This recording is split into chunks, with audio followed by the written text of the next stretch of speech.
Amin. Terima kasih untuk proklamasi disampaikan melalui pujian, lagu-lagu pujian. Setiap pagi ketika kita datang dan menyembah dan kita mendengar pujianku dan kita melihat setiap pekerja, ini seperti sebuah perahu yang sedang berlayar. Dan perahu ini berlaju maju kan? Dan ini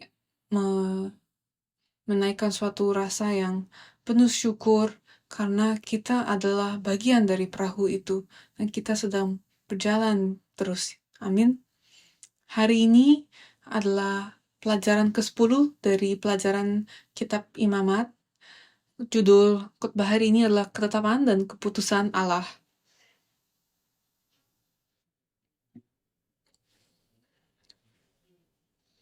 Pada ayat bacaan kita hari ini di ayat keempat dikatakan bahwa kita harus hidup berpegang pada ketetapan Allah.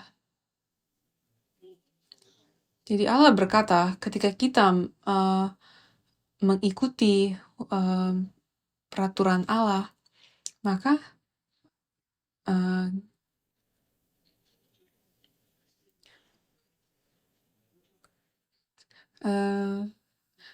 karena kehidupan yang telah diberikan kepada setiap kita, maka kita dapat sekarang mengikuti peraturan dan ketetapan Allah. Dan peraturan Allah bukan mengikat kita, melainkan membebaskan kita dari akibat dosa. Dan ini adalah cara di mana Allah membawa kita dari kejatuhan kembali kepada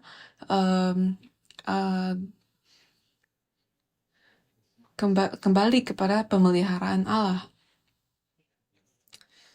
Dan di dalam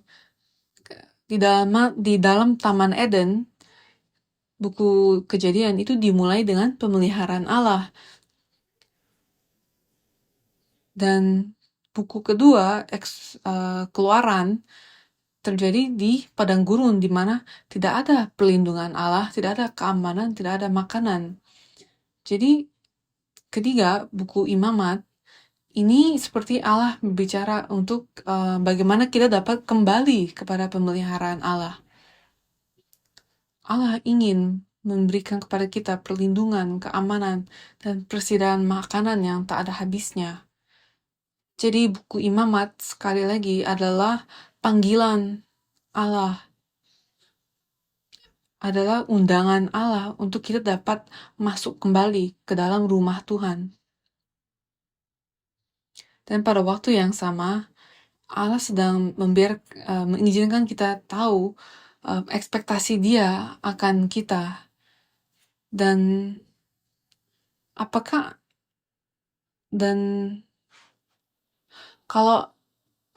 Anda lebih memilih Allah membiarkan kalian hidup begitu saja, atau apakah Anda lebih memilih Allah mengundang kalian untuk mengikuti peraturannya? Seringkali kita mungkin berkata, Allah, biarkan saja aku menghidupi kehidupanku. Tapi coba pikirkan orang tua kalian. Kalau kalian bisa mengingatnya, biasanya orang tua kita berterima kasih kepada orang tua kita kan ketika mereka memberikan kepada kita hikmat gimana cara mengatur keuangan, gimana cara berdisiplin, atau daripada mengucap syukur kepada orang tua kita atas didikan mereka, apakah kita malah berkata, biarkan saja aku hidup sebagaimana aku mau.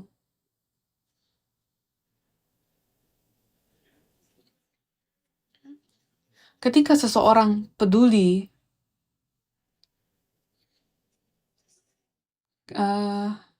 ketika seseorang ingin melihat kita melakukan sesuatu yang benar, dan itu berarti orang itu peduli kepada kita.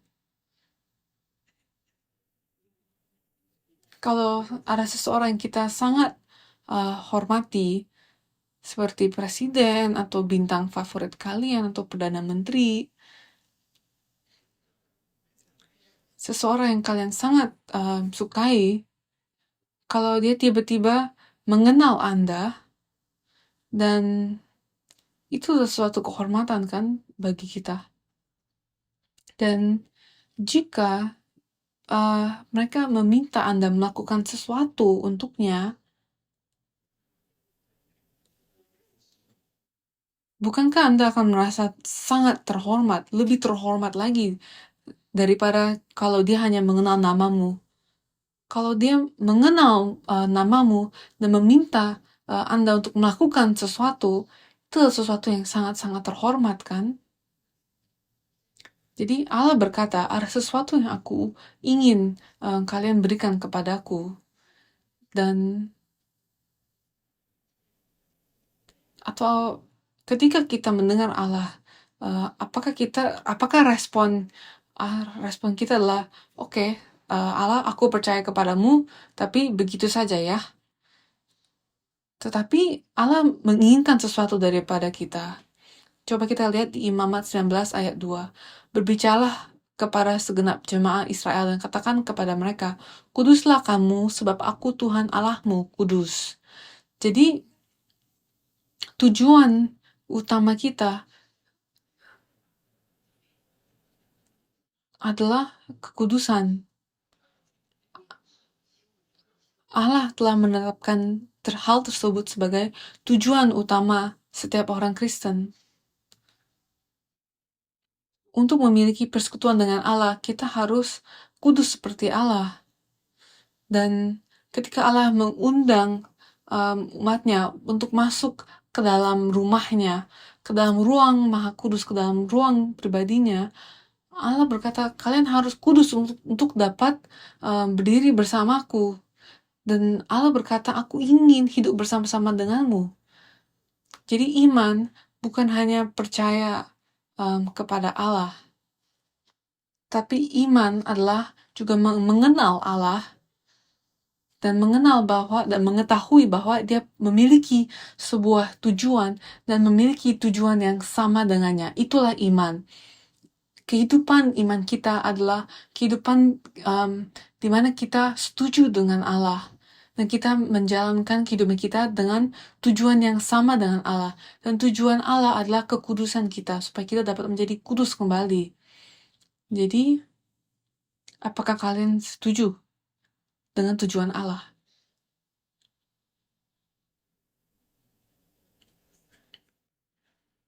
Dan ada keheningan di sini yang berkata seperti biarkanlah aku sendiri, janganlah ganggu tujuanku. Dan saya tidak memaksa kalian lah, tetapi apakah kalian setuju dengan tujuan Allah? Saya berdoa agar kalian semua setuju.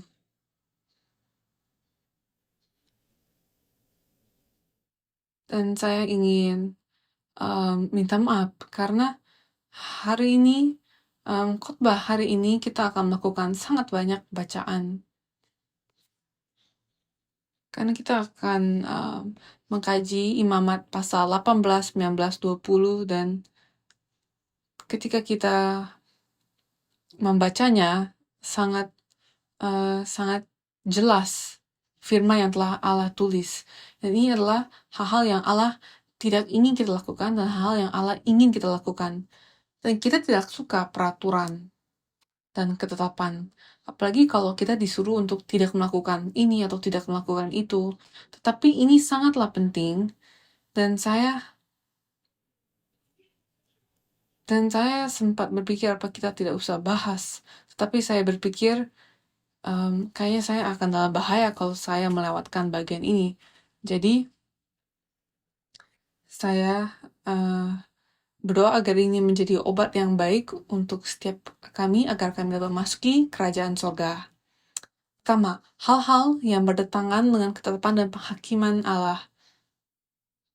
Ini dibahas di dalam pasal 18, bagian pertama. hubungan yang tidak bermola atau perzinahan dan percabulan. Pertama, incest. Kita akan bacakan ayat-ayatnya. Imamat 18 ayat 6 sampai 8. Siapapun di antaramu janganlah menghampiri seorang kerabatnya yang terdekat untuk menyingkapkan auratnya. Akulah Tuhan. Janganlah kau singkapkan aurat istri ayahmu, karena ia hak ayahmu, dia ibumu. Jadi janganlah singkapkan auratnya. Janganlah kau singkapkan aurat seorang istri ayahmu, karena ia hak ayahmu. Berarti ketika Allah berkata, Akulah Tuhan, ini berarti kita harus menghormatinya. Berarti kalau kita ingin mengikuti Allah, kita harus mendengar perkataannya. Jadi, menyikapkan aurat, pikirkanlah tokoh-tokoh dalam Alkitab yang telah melihat aurat orang tuanya.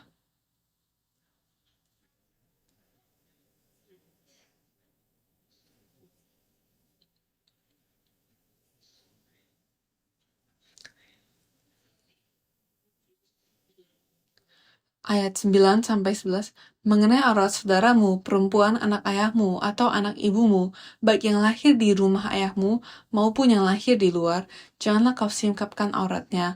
Mengenai aurat anak perempuan dari anakmu laki-laki atau anakmu perempuan, janganlah kau singkapkan auratnya, karena dengan begitu engkau menodai keturunanmu. Mengenai aurat anak perempuan dari seorang istri ayahmu yang lahir pada ayahmu sendiri, janganlah kau singkapkan auratnya, karena ia saudaramu perempuan.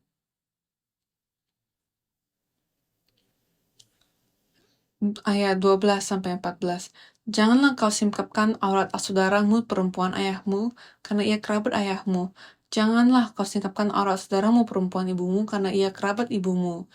Janganlah kau singkapkan aurat istri saudara laki-laki ayahmu. Janganlah kau hampiri istrinya, karena ia istri saudara ayahmu. Ayat 15-16. Janganlah kau singkapkan aurat penantumu perempuan, karena ia istri anakmu laki-laki, dan maka janganlah kau singkapkan auratnya. Janganlah kau singkapkan aurat istri saudaramu laki-laki, karena itu hak saudaramu laki-laki. Ayat 17-18. Janganlah kau singkapkan aurat seorang perempuan dan anaknya perempuan. Janganlah kau ambil anak perempuan dari anaknya laki-laki atau dari anaknya perempuan untuk menyingkapkan auratnya, karena mereka adalah kerabatmu. Itulah perbuatan mesum. Janganlah kau ambil seorang perempuan sebagai madu kakaknya untuk menyingkapkan auratnya di samping kakaknya selama kakaknya itu masih hidup. Mengapa Allah berbicara akan semua hal ini yang manusia pada umum biasanya tidak melakukannya, kan?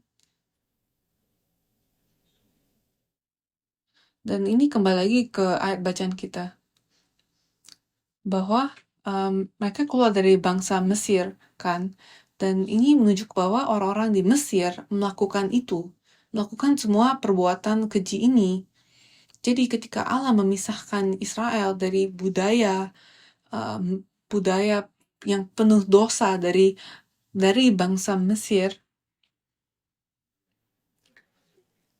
mereka diberikan ketetapan Allah dan mereka diajak masuk ke tanah perjanjian, tanah Kanaan. Tetapi Allah sekali lagi berkata, janganlah kau ikuti apa yang dilakukan oleh orang di tanah Kanaan. Mungkin kita hari ini mengatakan, ini hal yang sangat menjijikkan, Tuhan. Siapa yang akan melakukan ini pada zaman ini? Tapi Allah berbicara kepada kita hari ini bahwa apa yang dianggap normal pada dunia kita hari ini. Firman ini berkata, janganlah kita ikuti apa yang dilakukan oleh bangsa Mesir dan Kanaan. Dan Allah menyampaikan hal yang sama kepada kita hari ini. Apa yang sedang dilakukan dunia hari ini yang bertentangan dengan firman Tuhan.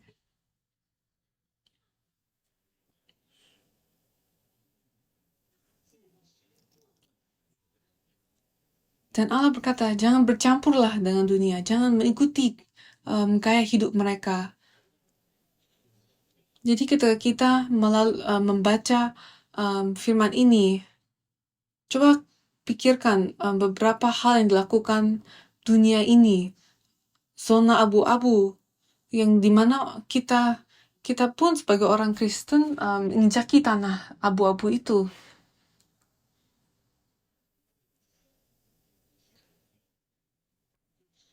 Dan dikatakan di ayat 19, janganlah kau hampiri uh, dan dan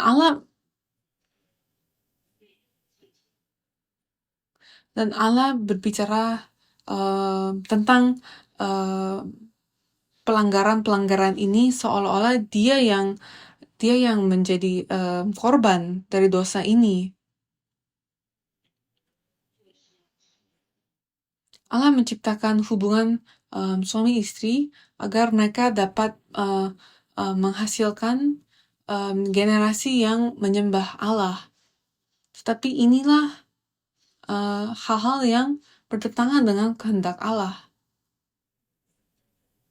Dan inilah yang dipergunakan oleh iblis dalam membawa dalam menggiring umat Tuhan menjauhi Allah. Dan dikatakan di ayat 19, janganlah kau hampiri seorang perempuan pada waktu cemarkainya yang menajiskan untuk menyibukkan auratnya, dan janganlah engkau bersetubuh dengan istri sesamamu sehingga engkau menjadi najis dengan dia. Janganlah kau serahkan seorang dari anak-anakmu untuk dipersembahkan kepada Molok, supaya jangan engkau melanggar kekudusan nama Allahmu. Akulah Tuhan. Janganlah engkau tidur dengan laki-laki secara orang bersetubuh dengan perempuan, karena itu suatu kekejian. Ayat 23, janganlah engkau berkelamin dengan binatang apapun, sehingga engkau menjadi najis dengan binatang itu. Seorang perempuan janganlah berdiri di depan seekor binatang untuk berkelamin, karena itu suatu perbuatan keji. Dosa-dosa yang tersebutkan di sini, dosa-dosa percabulan ini, tidak hanya menajiskan tubuh kita, tetapi juga roh dan jiwa kita. Dan firman berkata bahwa dosa ini akan menyakiti tubuh kalian.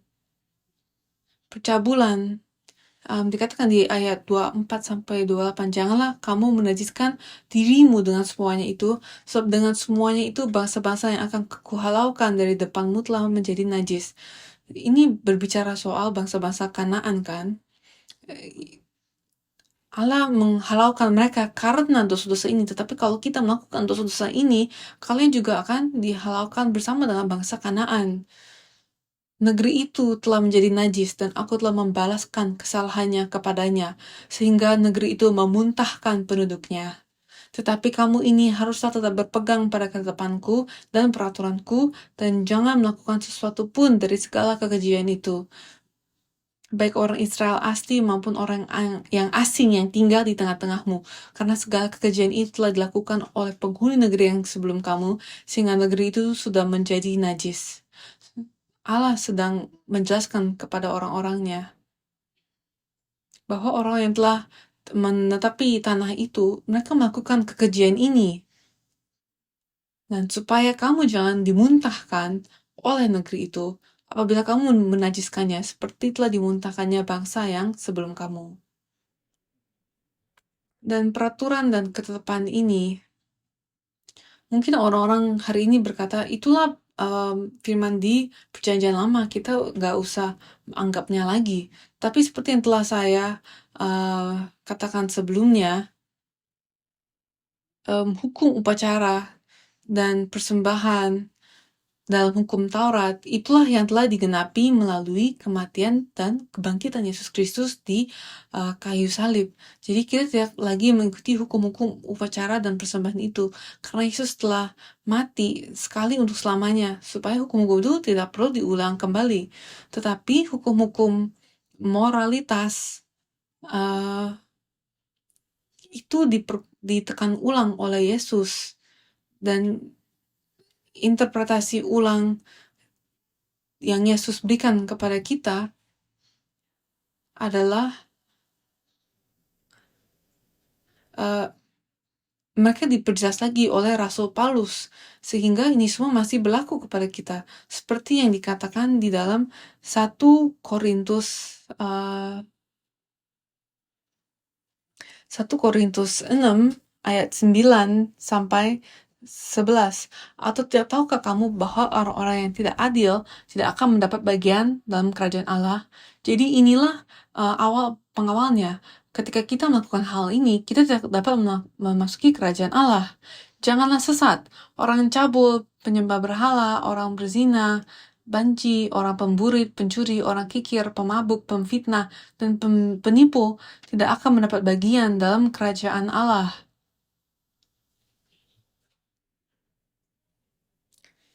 Dia sedang menaruh semua dosa-dosa ini pada bidang yang sejajar. Jadi semua dosa-dosa ini sebanding.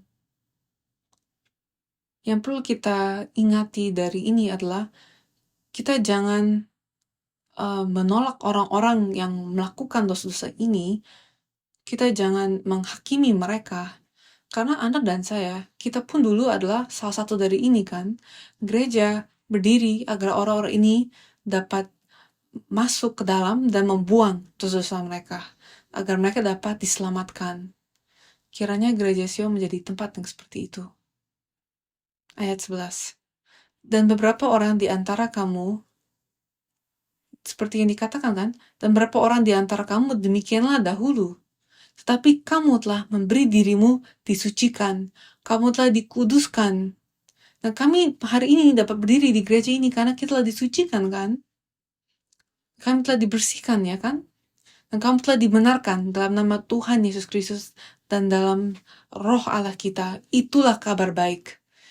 Itulah satu-satunya alasan kenapa kita dapat terus hidup. Ayat 15-19.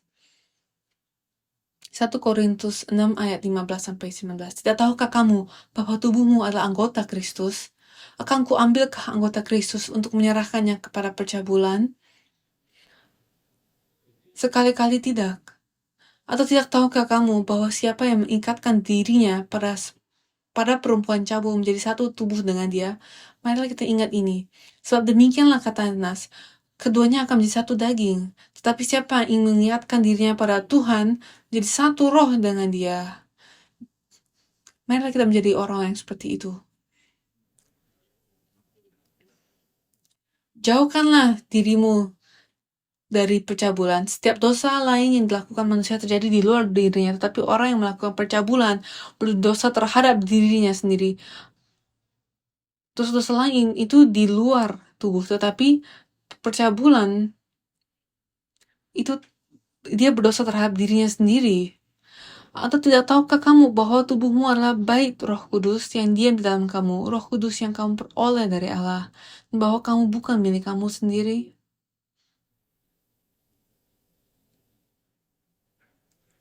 Kembali kepada Imamat 18 ayat 29-30 dikatakan, karena setiap orang yang melakukan sesuatu pun dari segala kekejian itu, orang itu harus dilenyapkan dari tengah-tengah bangsanya.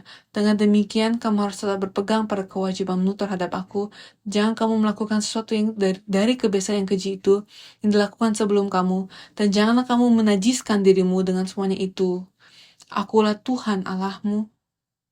Poin penting lain yang dapat kita pungut dari ini adalah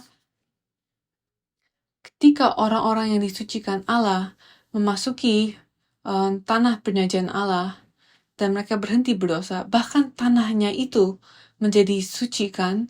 Tetapi ketika kita berdosa di dalam tanah itu menjadi tercemar. Dan itulah mengapa saya berdoa agar rumah-rumah kalian tidak tercemar, tetapi akan disucikan Allah.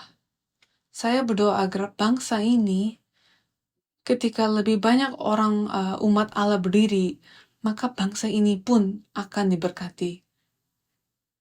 Bagaimana kita dapat membuat tanah itu terberkati? Orang-orang Allah harus bertobat di sana, harus tinggal dalam kebenaran di sana. Dan perbuatan-perbuatan dosa harus semakin disingkirkan. Kiranya itu berlangsung dalam rumah kalian, di dalam bangsa ini. Amin. Poin kedua, ketetapan-ketetapan Allah, hukum Taurat atau 10 perintah Allah. Inilah pasal 19 di mana Allah berbicara soal apa yang Ia inginkan dari umatnya dan bagaimana umatnya seharusnya hidup di dalam tanah perjanjian. Peraturan-peraturan ini, hukum-hukum ini mengatur bagaimana umat Allah yang kudus harus hidup dan dicatat dalam Imamat 17-27. Penekanan Tuhan adalah bahwa Dia ingin umatnya menjadi kudus karena Dia kudus. Dan Dia berkata orang-orang kudus itu hidupnya seperti ini. Dan dasar yang paling mendasar dari hukum dan ketetapan Allah adalah 10 perintah Allah.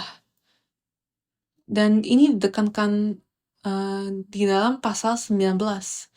Dan satu hal yang perlu kita ingati adalah ketika kita mempelajari tentang 10 perintah Allah, perintah 1-4 tentang hubungan kita dengan Allah dan perintah ke-5 dan 10 adalah tentang hubungan kita dengan sesama kita, kan? Dan itu benar. Tetapi kita tidak hanya kita tidak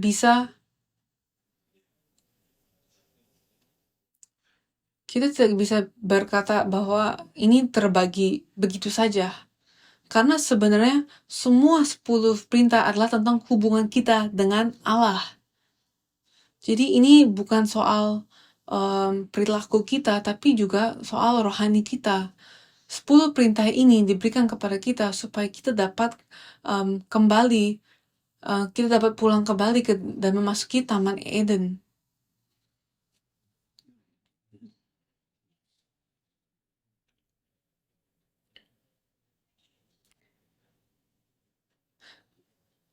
Sepuluh perintah Allah berbicara tentang pelanggaran yang telah dilakukan oleh Adam dan Hawa dengan menolak firman Allah karena keserakahan, karena kehendak mereka sendiri, karena kehendak pribadi mereka memakan buah pengetahuan tentang yang baik dan yang jahat. Itu karena mereka mendengar perkataan ular itu, dan karena itu dosa memasuki mereka, dan akhirnya mereka tidak lagi melayani Allah, tetapi juga melayani ular, yaitu iblis. Jadi apa perintah pertama? Layanilah Allah saja, kan? Jadi mereka melanggar perintah pertama.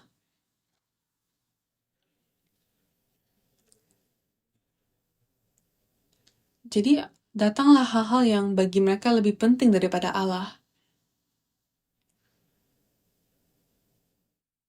yaitu diri mereka sendiri menjadi lebih penting daripada Tuhan. Buah ini terlihat indah di dalam mata mereka, sehingga mereka memakannya. Mereka memakannya untuk diri mereka sendiri, bukan untuk Allah. Dan inilah penyembahan berhala. Dan dengan ingin menjadi seperti Allah, mereka menajiskan kemuliaan Allah. Dan karena dosa mereka, hari Sabat pun terganggu. Itu udah perintah keempat, kan? Dan mereka berpaling dari Allah, Bapa mereka. Dan ini berarti mereka tidak menghormati orang tua. Dan mereka tidak hanya membawa kematian bagi diri mereka sendiri, tapi juga kematian bagi seluruh umat manusia. Inilah pembunuhan. Dan mereka kehilangan hati mereka, kepada dewa-dewa lain, kepada dunia, kan? Ini adalah perzinahan rohani. Dan mereka makan apa yang bukan milik mereka. Ini berarti mereka mencuri, kan? Perintah ke-8, janganlah mencuri. Dan akhirnya mereka berbohong kepada Allah, dan semuanya dimulai karena keserakahan dan ketamakan hati. Itulah 10 perintah yang mereka langgari. Jadi 10 perintah yang Allah berikan kepada setiap kami, itulah diberikan kepada kami supaya kami dapat kembali kepada Taman Eden, kepada kondisi awal. Yakobus 1 ayat 14-16 dikatakan, tetapi tiap-tiap orang dicobai oleh keinginannya sendiri karena ia diseret dan dipikat olehnya. Dan apabila keinginan itu telah dibuahi, ia melahirkan dosa. Dan apabila dosa itu sudah matang, ia melahirkan maut. Saudara-saudara yang kukasihi, janganlah sesat.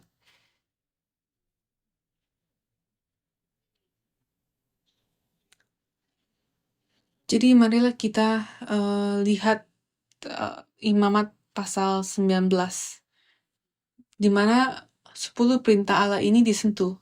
Dikatakan, ayat 2-3. Berbicara kepada segenap jemaat Israel dan katakan kepada mereka, kuduslah kamu sebab aku Tuhan Allahmu kudus. Setiap orang di antara kamu haruslah menjagani ibunya dan ayahnya dan memelihara hari-hari sabatku. Akulah Tuhan Allahmu. Janganlah kamu berpaling kepada berhala-hala dan janganlah kamu buat bagimu dewa tuangan. Akulah Tuhan Allahmu. Janganlah kamu mencuri dan janganlah kamu berbohong dan janganlah kamu berdusta seorang kepada sesamanya. Janganlah kamu bersumpah dusta demi namaku, supaya engkau jangan melanggar kudusan nama Allahmu. Akulah Tuhan. Janganlah engkau memerah sesamamu manusia dan janganlah engkau merampas. Janganlah kau tahan upah seorang pekerja di harian sampai besok harinya. Kamu harus memelihara hari sabatku dan menghormati tempat kudusku. Akulah Tuhan. Engkau harus bangun berdiri di hadapan orang ubanan dan engkau harus menaruh hormat kepada orang yang tua dan engkau harus takut akan Allahmu. Akulah Tuhan. Demikianlah kamu harus berpegang pada segala ketetapanku dan segala peraturanku serta melakukan semuanya itu. Akulah Tuhan. Dan Allah terus berbicara pada ayat-ayat berikutnya, apa saja yang harus kita sebagai pengikutnya harus lakukan. Tapi dia juga memberikan beberapa ketetapan khusus untuk orang miskin dan orang-orang lemah. Di Imamat 19 ayat 9 dikatakan, pada waktu kamu menuai hasil tanahmu, janganlah kau sabit ladangmu habis-habis sampai ke tepinya, dan janganlah kau pungut apa yang ketinggalan dari penuaianmu. Katakanlah inilah ladangmu, kotak ini.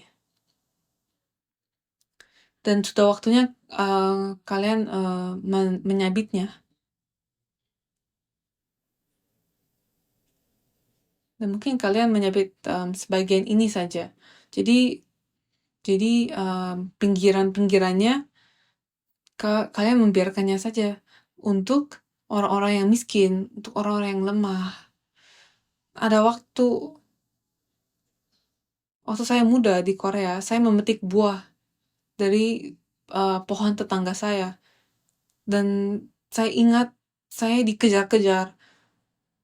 Dan saya bingung kenapa saya dikejar. Dan di Israel, hal seperti itu seharusnya tidak terjadi. Karena buah-buah yang disisakan itu diberikan untuk orang-orang yang membutuhkannya. Apakah sudut-sudut kehidupan kita dapat kita berikan kepada orang yang membutuhkan? Seringkali kita tidak lagi memiliki waktu di dalam hati, waktu atau ruang di dalam hati kita untuk orang lain, karena kita sangat sibuk dengan kesibukan diri kita sendiri, untuk kepentingan diri kita sendiri. Tapi bagaimana dengan pinggiran-pinggiran hidup kita? Itulah yang harus kita berikan kepada orang yang membutuhkannya. Dan mungkin sekarang kita sedang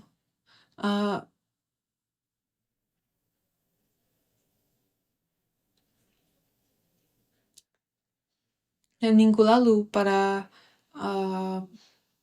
ketika kita ada perayaan, sangat indah kan ketika kita semua saling membagi.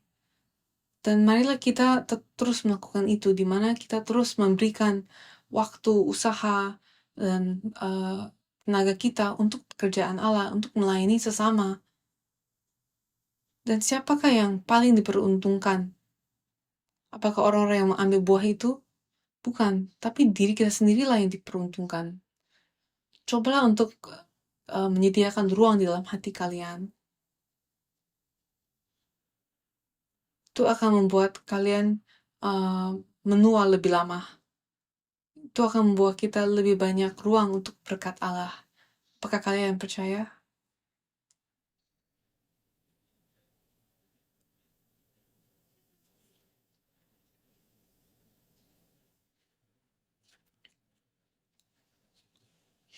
Jadi saya akan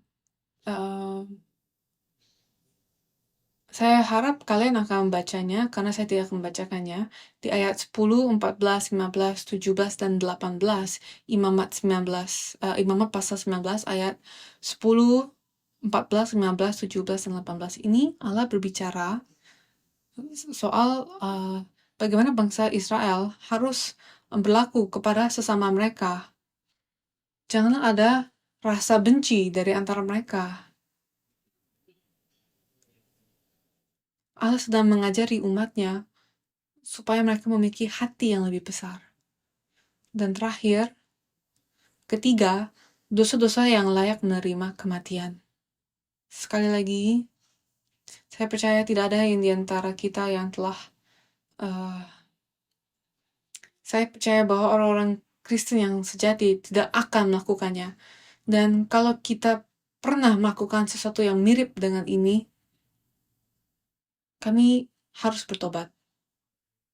Marilah kita pikirkan dosa-dosa yang jelek ini, dan pikirkanlah dosa-dosa yang telah kita lakukan yang disetujui dunia ini, tetapi Allah berkata, aku tidak menginginkannya. Apakah kalian dapat memikirkan apa saja yang telah disetujui oleh dunia ini tapi ditolak Allah?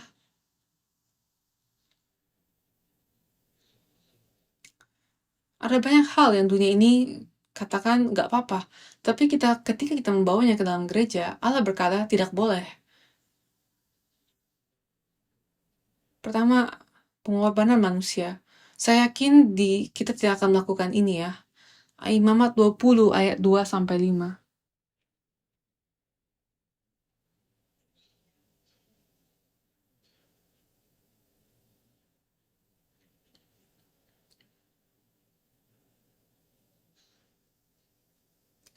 Dikatakan, Imamat 20:2-5, engkau harus berkata kepada orang Israel, setiap orang, baik dari antara orang Israel maupun dari antara orang asing yang tinggal di tengah-tengah orang Israel yang menyerahkan seorang dari anak-anaknya kepada Moloch, pastinya ia dihukum mati, yakni rakyat negeri harus melontari dia dengan batu. Aku sendiri akan menentang orang itu dan akan melenyapkan dia dari tengah-tengah bangsanya, karena ia menyerahkan seorang dari anak-anaknya kepada Moloch dengan maksud menajiskan tempat kudusku dan melanggar kekudusan namaku yang kudus. Tetapi jikalau rakyat negeri menutup mata terhadap orang itu, ketika ia menyerahkan seorang dari anak-anaknya kepada Moloch dan tidak menghukum dia mati, maka aku sendiri akan menentang orang itu. Berarti ketika orang melihat itu terjadi dan mereka tidak menghukum orang itu, maka orang-orang itu pun akan dihukum. Lanjut, maka aku sendiri akan menentang orang itu serta kaumnya dan akan melenyapkan dia dari tengah-tengah bangsanya dan semua orang yang turut berzina mengikuti dia, yakni berzina dengan menyembah Moloch.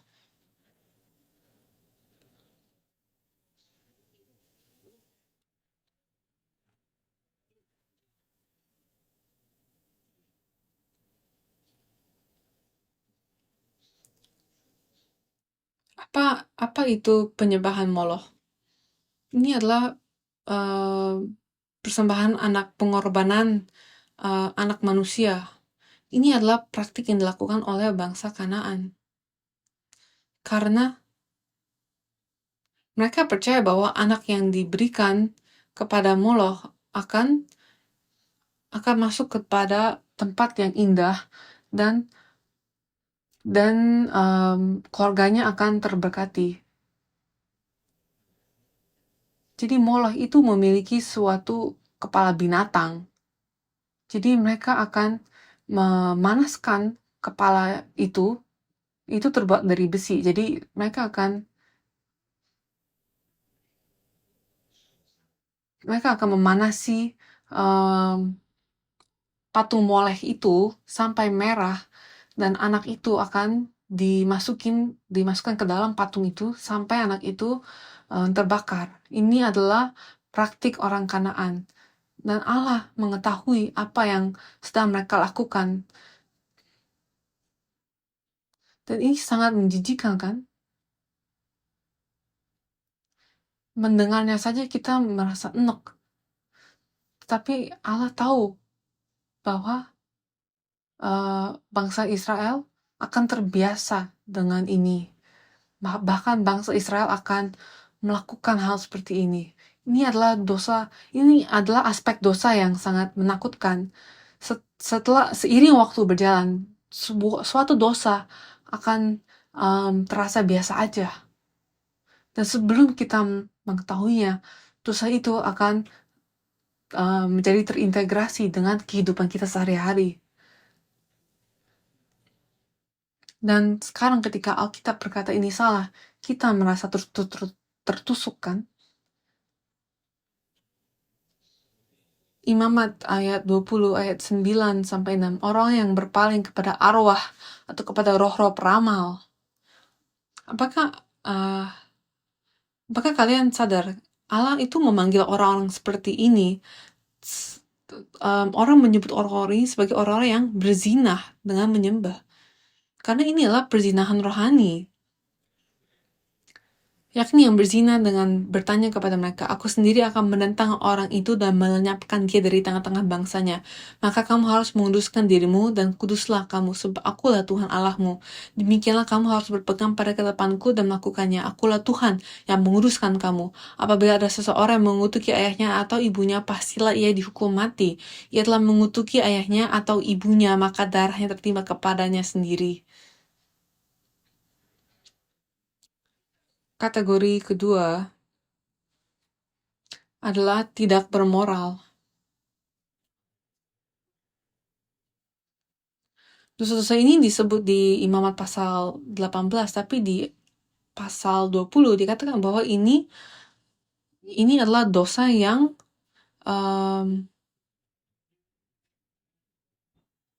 dosa yang layak menerima kematian.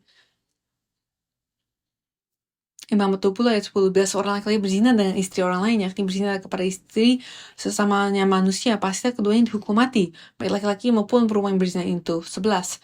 Bila seorang laki-laki tidur dengan seorang istri ayahnya, jadi melanggar hak ayahnya, pasti keduanya dihukum mati, dan darah mereka tertimpa kepada mereka sendiri. Ayat 12. Bila seorang laki-laki tidur dengan menantunya perempuan, pasti keduanya dihukum mati. Mereka telah melakukan suatu perbuatan keji, maka darah mereka tertimpa kepada mereka sendiri. Ayat 13, bila seorang laki-laki tidur dengan laki-laki secara orang bersetubuh dengan perempuan, jadi keduanya melakukan suatu kekejian, pasti dihukum mati dan darah mereka tertimpa kepada mereka sendiri. 14, bila seorang laki-laki mengambil seorang perempuan dan ibunya, itu suatu perbuatan mesum. Ia dan kedua perempuan itu harus dibakar supaya jangan ada perbuatan mesum di tengah-tengah kamu. 15, bila seorang laki-laki berkelamin dengan seorang binatang, pastilah ia dihukum mati, dan binatang itu pun harus kamu bunuh juga. Ayat 16, bila seorang perempuan menghampiri binatang apapun untuk berkelamin, haruslah kau bunuh perempuan dan binatang itu. Mereka pasti dihukum mati dan darah mereka tertimpa kepada mereka sendiri. Ayat 17, bila seorang laki mengambil saudara perempuan, anak ayahnya atau anak ibunya, dan mereka bersetubuh, maka itu suatu perbuatan sumbang, dan mereka harus dilemparkan di depan orang-orang sebangsanya. Orang-orang itu telah menyekapkan orang saudara perempuan, maka ia harus menanggung kesalahannya sendiri. Ayat 18, bila seorang laki tidur dengan seorang perempuan yang bercemar kain, jadi ia menyikapkan aurat perempuan itu dan membuka tutup leherannya, sedang perempuan itu pun biarkan tutup leherannya, darahnya itu disingkapkan. Keduanya harus dilamatkan dari tengah-tengah bangsanya. Ayat 19, janganlah kau sikapkan aurat saudara perempuan ibumu atau saudara perempuan ayahmu, karena aurat seorang kerabatnya sendirilah yang dibuka, dan mereka harus menanggung kesalahannya sendiri. Ayat 20, bila seorang laki-laki tidur dengan istri saudara ayahnya, jadi ia melanggar hak saudara ayahnya, mereka mendatangkan dosa kepada dirinya dan mereka akan mati dengan tidak beranak.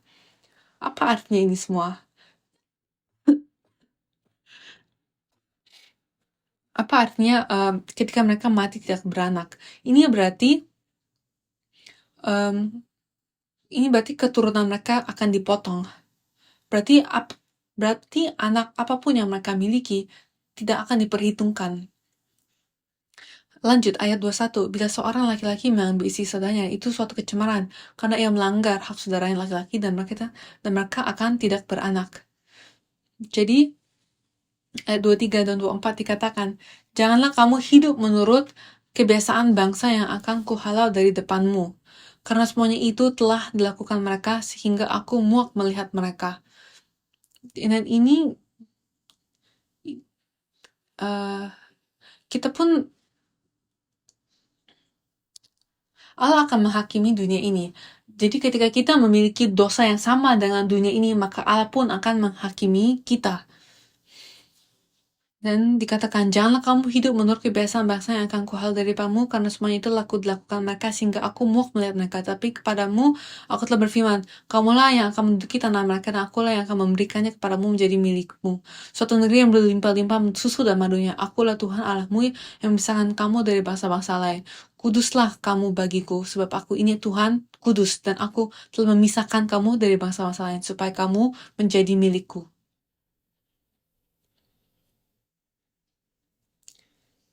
Jadi hukum-hukum ini membebaskan kita, bukan mengikat kita. Firman Allah membebaskan kita, bukan mengikat kita.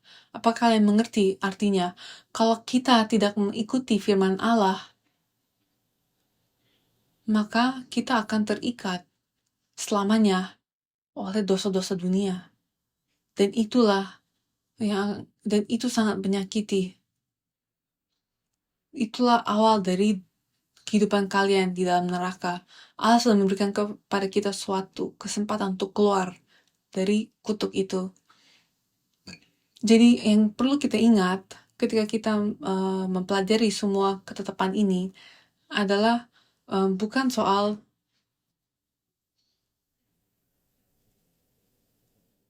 dan mungkin ini adalah sulit untuk kita telan, tetapi kesimpulannya yang perlu kita ingat dari ini adalah Allah sendiri yang memutuskan apa yang baik dan apa yang jahat. Tugas kita adalah untuk mengetahui apakah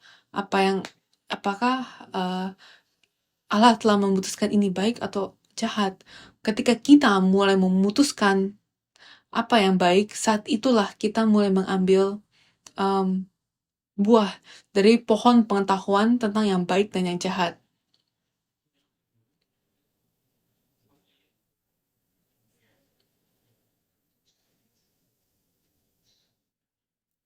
Dan itu akan membawa kita menuju maut. Jadi sulit, tetapi satu hal yang perlu kita ingat adalah mengikuti peraturan dan ketetapan Allah akan membebaskan kita dari penghakiman, dari neraka.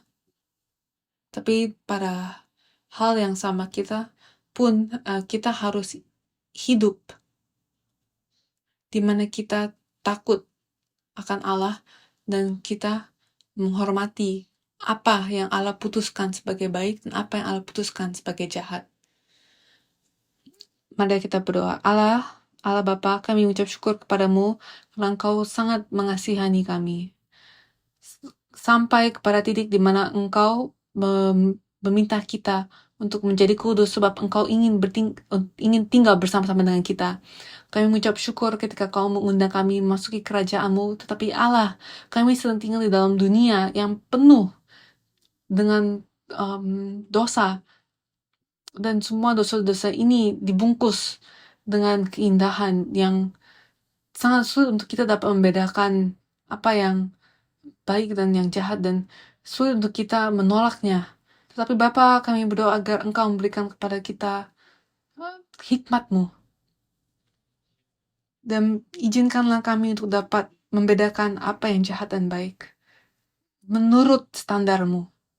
Bantulah kami untuk memiliki hati yang mengikuti firman-Mu. Dan Bapa, selamatkanlah kami dari kutuk dari dosa-dosa ini. Bantulah kami untuk bertobat. Bantulah kami untuk kembali kepadamu. Dan bantulah kami untuk mendapatkan kebebasan yang sejati di dalam firman-Mu. Dan bantulah kami untuk dapat menikmati berkat yang datang dari ketaatan terhadap firman-Mu. Bantulah kami untuk dapat memasuki hadirat-Mu dan memiliki persekutuan yang kudus itu dengan-Mu setiap hari. Kami berdoa Bapa, agar setiap orang yang masuk kepada ruang kudus-Mu ini dan menerima firman-Mu ini akan disucikan. Bapa, tolong bersihkan kami dan ampunilah kami. Terima kasih untuk berkat-Mu. Kami berdoa dalam nama Tuhan Yesus dengan hati yang penuh syukur. Amin.